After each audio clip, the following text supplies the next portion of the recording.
Hello students, তোমরা যারা অঙ্গনওয়াড়ি কর্মী সহায়িকার জন্য বারবার ক্লাসের জন্য আমাদের কাছে বলে বলে পাগল হয়ে যাচ্ছিলে, তাদের জন্যই আমরা নিয়ে এসেছি first of all GK class. But যেহেতু তোমরা বলছো তোমাদের ইংলিশ এবং ম্যাথেরও ক্লাসের প্রয়োজন, তো আর এক দুদিন অপেক্ষা করো, তারপর রেগুলার বেসিসে জিকে, ম্যাথ এবং ইংলিশের ক্লাস তোমরা পাবে। রোজ সন্ধ্যে 7টার সময় তোমরা জিকের ক্লাস পাবে। ম্যাথ এবং ইংলিশের ক্লাসের যে আপডেট আছে সেটা তোমাদের পরের ভিডিওতে আমি জানিয়ে দেবো।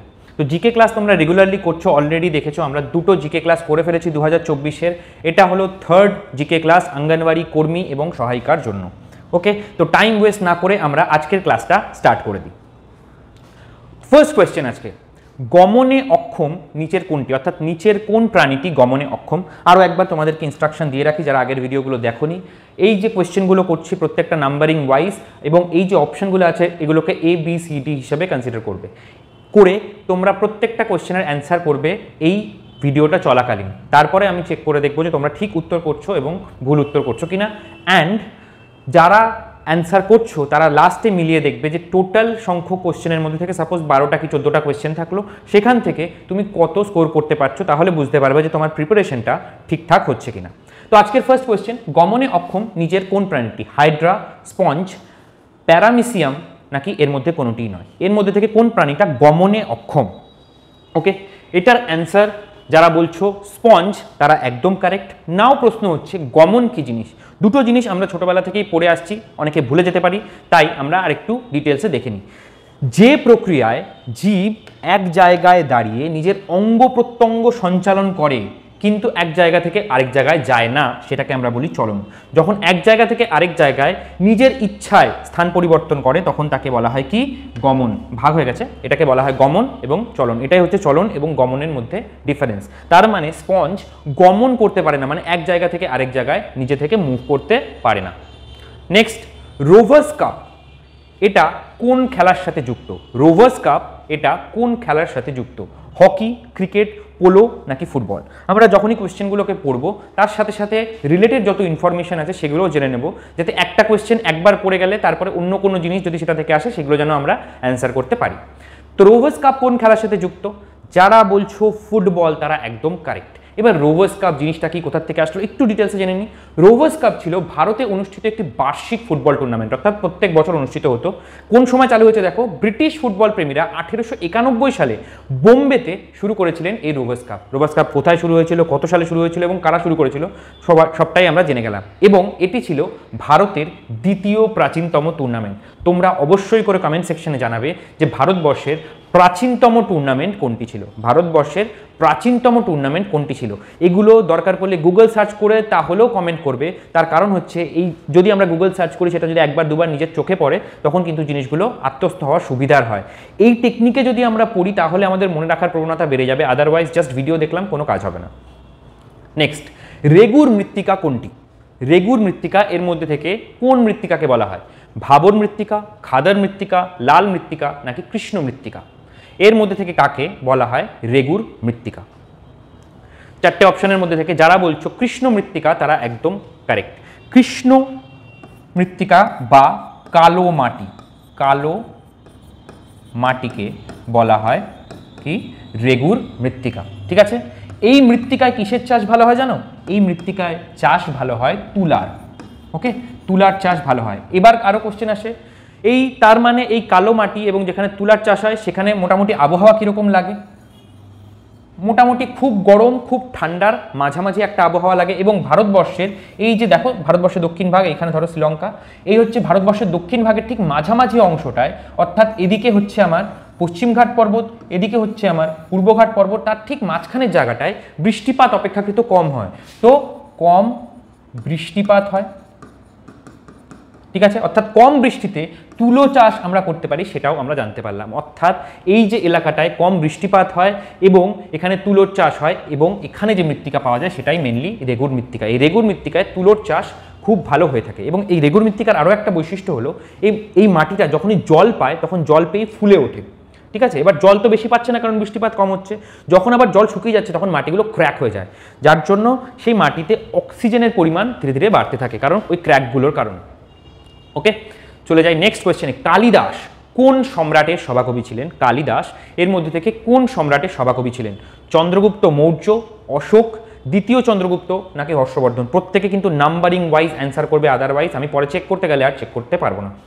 ওকে, তো কালিদাস কোন সম্রাটের সভাকবি ছিলেন? চন্দ্রগুপ্ত মৌর্য, অশোক, দ্বিতীয় চন্দ্রগুপ্ত নাকি হর্ষবর্ধন? এর মধ্যে থেকে কালিদাস সভাকবি ছিলেন কার? অশোক নয়, দ্বিতীয় চন্দ্রগুপ্ত, কোনো কারণে মিসম্যাচ হয়ে গেছে। দ্বিতীয় চন্দ্রগুপ্তের সভাকবি ছিলেন হচ্ছে কালিদাস। এবার এই কালিদাস থেকে আর কি প্রশ্ন আসতে পারে? কালিদাসের কতগুলো কাব্য ছিল যেগুলো খুব ইম্পর্টেন্ট, অনেকগুলো কাব্য আছে, তার মধ্যে সব থেকে বেশি ইম্পর্টেন্ট হচ্ছে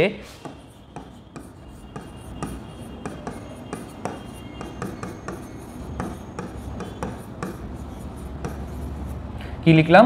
অভিজ্ঞান শকুন্তলম, অভিজ্ঞান শকুন্তলম। ওকে, এটা কালিদাসের খুব ইম্পর্টেন্ট একটা কাব্যগ্রন্থ। ওকে, চলে যাই। তোমরা যারা বিভিন্ন পরীক্ষা, যেমন ধরো আইসিডিএস ওয়ার্কার হেল্পার তো রয়েছেই, কারণ এটা এখন 12 লেভেল হয়ে গেছে, কোশ্চেনের ডিফিকাল্টি লেভেল অন্যান্য জেলায় বেড়ে গেছে, ম্যাথের কোশ্চেন অনেক বেশি ডিফিকাল্ট হচ্ছে, পুষ্টি থেকেও ইনডেপথ কোশ্চেন করছে, তো সেগুলোকে ট্যাকেল করার জন্য রয়েছে আমাদের Bengal combine course.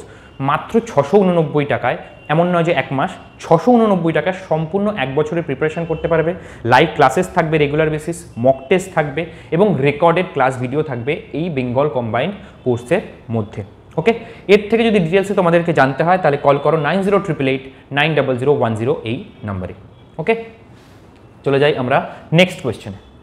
Green house effect মুখ্যত কোন কোন গ্যাসের জন্য হয়ে থাকে? গ্রিন হাউস এফেক্ট যেটা, সেটা কোন কোন গ্যাসের জন্য হয়ে থাকে? Carbon monoxide, sulphur dioxide, carbon dioxide ও মিথেন, অ্যামোনিয়া ও কার্বন নাকি টকটাফ্লাইড এবং নাইট্রাস অক্সাইড? এর মধ্যে থেকে কোনটার জন্য আমাদের গ্রিন হাউস এফেক্ট হয়ে থাকে? এটার অ্যান্সারও আমরা মোস্টলি সবাই জানি, দুটোর মধ্যে আমাদের গুলিয়ে যেতে পারে, একটা হচ্ছে কার্বন মনোক্সাইড সালফার ডাইঅক্সাইড নাকি কার্বন ডাইঅক্সাইড ও মিথেন। অ্যান্সার হয়ে যাবে কার্বন ডাইঅক্সাইড এবং methane. Carbon monoxide greenhouse এফেক্টে সাহায্য করে না। কেন করে না? কারণ কার্বন মনোক্সাইড যখনই প্রকৃতিতে ঢুকছে অক্সিজেনের সাথে রিয়াক্ট করে রানিং ও কার্বন ডাইঅক্সাইড তৈরি করে দিচ্ছে।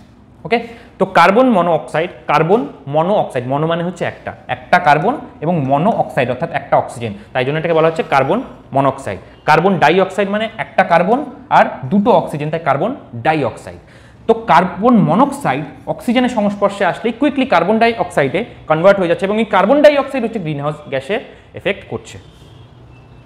ওকে, নেক্সট দিব্যেন্দু বড়ুয়া কোন খেলার সাথে যুক্ত? এই ওনার ছবি দেখা যাচ্ছে। দিব্যেন্দু বড়ুয়া কোন খেলার সাথে যুক্ত? ফুটবল, ক্রিকেট, শুটিং নাকি দাবা? এর মধ্যে থেকে কোন খেলার সাথে দিব্যেন্দু বড়ুয়া যুক্ত?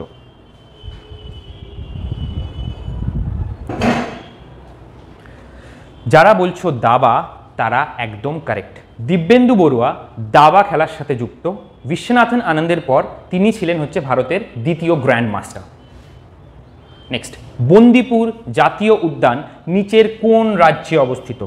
বন্দিপুর জাতীয় উদ্যান নিচের কোন রাজ্যে অবস্থিত? গোয়া, কর্ণাটক, মেঘালয় নাকি কেরালা? এর মধ্যে থেকে কোন রাজ্যে বন্দিপুর জাতীয় উদ্যান অবস্থিত? এটার অ্যান্সার যারা বলছো কর্ণাটক তারা একদম কারেক্ট। কর্ণাটকে বন্দিপুর জাতীয় উদ্যান অবস্থিত। ভিজিট করেছিলাম এখানে, খুব শীর্ণকায় সব জন্তু জানোয়ার পড়ে আছে, দেখে মনে হয় এরা কেউ খেতে পায় না, এরকম টাইপের অবস্থা। ওকে, এটাও খুব ইম্পর্টেন্ট কোয়েশ্চেন অ্যান্ড আমাদের জন্য খুব ইম্পর্টেন্ট, কারণ এখান থেকে বহুবার কোয়েশ্চেন এসছে এবং এটা আমাদের রাজ্যে অবস্থিত। তো ভারতের সর্বোচ্চ রেল স্টেশন, আমি তো গেস করার একদম সম্পূর্ণ সুযোগ দিয়ে দিয়েছি তোমাদের। ভারতের সর্বোচ্চ রেল স্টেশন কোথায় অবস্থিত? জম্মু, লে, পাঠানকোট নাকি ঘুম? এর মধ্যে থেকে কোথায় ভারতের সর্বোচ্চ রেল স্টেশন অবস্থিত? এটা একদম ইজি, আমরা সবাই জানি, এটার নাম হচ্ছে ঘুম রেলওয়ে স্টেশন। ভারতের সর্বোচ্চ রেলওয়ে স্টেশন, ব্রিটিশদের আমলে নির্মাণ করা এই রেলওয়ে স্টেশন। এবার তোমরা বলো যে ঘুম রেলওয়ে স্টেশনটি কোন জেলার মধ্যে পড়ছে? পশ্চিমবঙ্গের কোন জেলার মধ্যে এই ঘুম রেলওয়ে স্টেশনটি পড়ছে? নেক্সট, তিস্তার ডান তীরের সমভূমি অঞ্চলকে কি বলা হয়? তিস্তার ডান তীরের সমভূমি অঞ্চলকে কি বলা হয়? এই ধরো তিস্তা নদী, যদি আমরা পশ্চিমবঙ্গের উপরের দিকের ম্যাপটা দেখি, এই ধরো পশ্চিমবঙ্গের উপরের দিকের ম্যাপ, তার ঠিক উপরে এরকম জায়গায় রয়েছে সিকিম। সিকিম থেকে এই তিস্তা নদী বেরিয়ে বাংলাদেশে প্রবেশ করেছে। ঠিক আছে, বাংলাদেশ সবসময় এই তিস্তা নদীর জল চাইতে থাকে আর আমরা দিই না, যার জন্য বাংলাদেশের সাথে আমাদের সম্পর্ক ভালো হচ্ছে না। তো যাক, আমাদেরও প্রবলেম আছে, যেই জন্য দিতে পারি না আমরা। যাই হোক, এই তিস্তা নদীকে বলা হয় লাইফ লাইন অফ সিকিম, ঠিক আছে? লাইফ লাইন অফ সিকিম বা সিকিমের জীবন রেখা বলা হয় কোন নদীকে? ভেরি ভেরি ইম্পর্টেন্ট, কি? তিস্তা নদীকে বলা হয় সিকিমের জীবন রেখা। এই যে তিস্তা নদী যে প্রবাহিত হয়েছে, এই যে সমভূমি অঞ্চল অর্থাৎ পাহাড়ের নিচেই যে সমভূমি অঞ্চল অর্থাৎ এই পাহাড়ের নিচেই যে সমভূমি অঞ্চলটা, এটাকে দুটো ভাগে ভাগ করেছে। একটা সাইডকে বলা হয় তরাই, আরেকটা সাইডকে বলা হয় ডুয়ার্স। সবসময় মাথায় রাখবে নদী উপর থেকে নিচের দিকে এইভাবে নামছে, তো এইভাবে আমাকে দেখতে হবে কোনটা ডান দিক এবং কোনটা বাদিক। তো ডান দিক মানে এই সাইডটা, বাদিক মানে ওই সাইডটা, ঠিক আছে? এরকমভাবে যদি নামি, এদিকে হচ্ছে আমার ডান দিক। তো এই তিস্তা নদীর ডান তীরে যে সমভূমি অঞ্চল রয়েছে তাকে বলা হয় কি? তাকে বলা হয় তরাই। অর্থাৎ তিস্তা নদীর ডান তীরে যেই সমভূমিটা রয়েছে সেটাকে বলছি তরাই। তাহলে বাম তীরে কি রয়েছে? বাম তীরে রয়েছে ডুয়ার্স।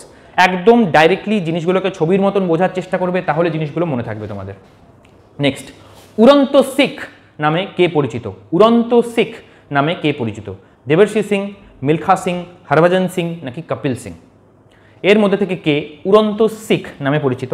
এনার নামে একটা সিনেমাও হয়েছে, ঠিক আছে? এখনই যদি সিনেমাটার নাম বলি, নামটা বলে দিতে পারবে। যারা অ্যান্সার করছো যে মিলখা সিং, তারা একদম কারেক্ট। উড়ন্ত শিখ নামে পরিচিত হচ্ছেন মিলখা সিং। এই নামটা উনি পেয়েছিলেন পাকিস্তানে দৌড়াতে গিয়ে। তো মিলখা সিং এর নামে যে সিনেমাটা বেরিয়েছে সেটা হচ্ছে ভাগ মিলখা ভাগ, ঠিক আছে? হিন্দি সিনেমা একটা।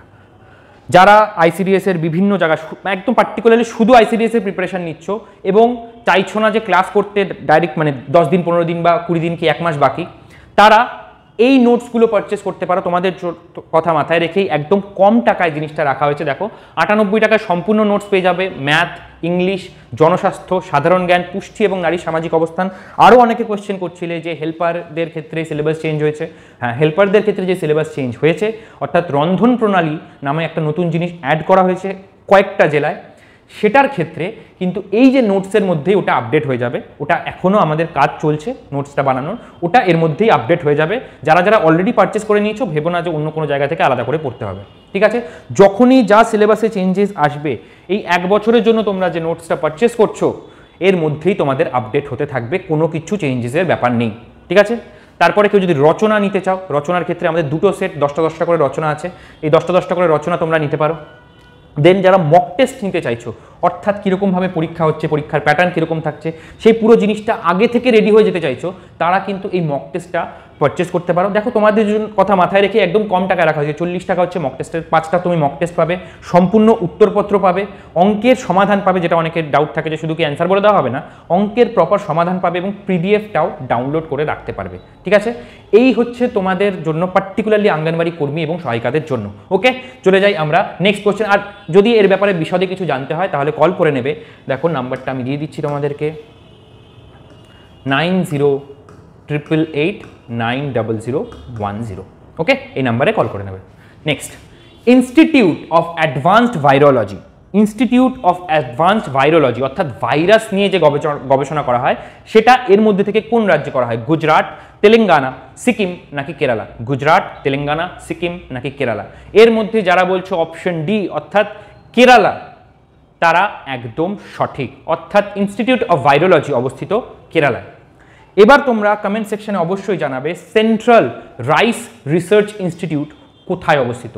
সেন্ট্রাল রাইস রিসার্চ ইনস্টিটিউট বা ধান গবেষণা কেন্দ্র, ঠিক আছে, কোথায় অবস্থিত, কোন রাজ্যে অবস্থিত?